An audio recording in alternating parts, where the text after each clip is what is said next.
حضرت آج کل سوشل میڈیا کا دور ہے، اس کے غلط استعمال کی وجہ سے بہت سارے نوجوان، دنیا بھر کے نوجوان، ہمارے مسلمان نوجوان وہ بے راہ روی کے شکار ہوتے جا رہے ہیں۔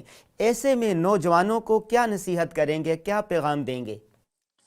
پچھلے مضمون میں ایک بات رہ گئی، آپ نے بات کی تھی کہ نوجوان میری تقلید کر رہے ہیں، میں ان سب کو نصیحت کروں گا تقلید صرف اللہ کے نبی کی ہوتی ہے، باقی ہم سب مقلد ہیں، پیروکار ہیں، ان کو سامنے رکھ کر ہم سارے فالورز ہیں۔ کبھی کسی کو آئیڈیل نہ بنائیں سوائے اللہ کے نبی کی ذات کے، چونکہ میں ایک عام انسان ہوں، طارق جمیل، مجھ میں خامیاں بھی ہیں اور مجھ میں اللہ نے کچھ خیر بھی رکھی ہے۔ تو جب ہم کسی کو آئیڈیل بنا لیتے ہیں اور اس کی کوئی کمی سامنے آتی ہے تو پھر پورا دین کا ہمارا تصور ٹوٹ کے رہ جاتا ہے اور ہم بکھر کے رہ جاتے ہیں۔ لہٰذا کبھی بھی کسی کو نمونہ بنانا ہے، آئیڈیل بنانا ہے تو ہمارے نبی پاک صلی اللہ علیہ وسلم کی ذات ہے۔ اس کے بعد جو لوگ دین کی محنت میں ہیں، دین کے کاموں میں، ان کی قدر کریں، ان کی، اور ہر انسان کی بھلائی دیکھیں، برائی نہ دیکھیں۔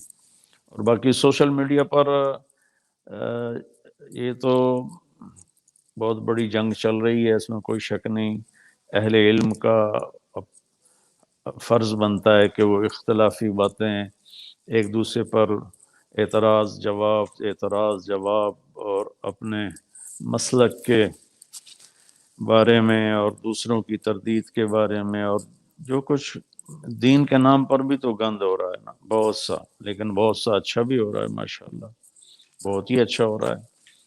تو میں یہ عرض کروں گا علماء کی خدمت میں کہ دین پیش کریں۔ ان الدین عند اللہ الاسلام، وہ جو اللہ نے کہا ہے نا، ان الدین عند اللہ الاسلام، وہ اسلام پیش کریں، فروعی چیزوں کو۔ اور یہ علماء میری بات سمجھیں گے، ہم نے فقہ السیرہ پہ کوئی کام نہیں کیا، فقہ السنہ پہ کام ہوا ہے، فقہ کی بڑی بڑی کتابیں، حتیٰ کہ حدیث کی صحاح بھی وہ فقہ کے طرز پر وہ لکھی گئی ہیں، لیکن فقہ السیرہ کہ میرے نبی کی زندگی کا یہ واقعہ ہے۔ آج 1 مارچ 2021 کو مجھے اس سے کیا رہنمائی ملتی ہے، اس کا نام ہے فقہ السیرہ۔ تو فقہ السنہ ہدایہ ہے، اور قدوری اور کہاں بیشتی زیور سے شروع کرتے ہیں اور ہدایہ تک، فقہ السنہ فقہ السنہ فقہ السنہ، لیکن فقہ السیرہ کوئی نہیں ہے کہ سیرت نبی سے ہم اپنے لیے راستہ تلاش کریں۔ سیرت ویسے ہی چلنے کو کہتے ہیں۔ تو اللہ کے نبی سے جوڑیں، اللہ سے جوڑیں، اسلام سے جوڑیں، نہ اپنی ذات سے جوڑیں، نہ جس کو جو راستہ پسند ہوگا اختیار کر لے۔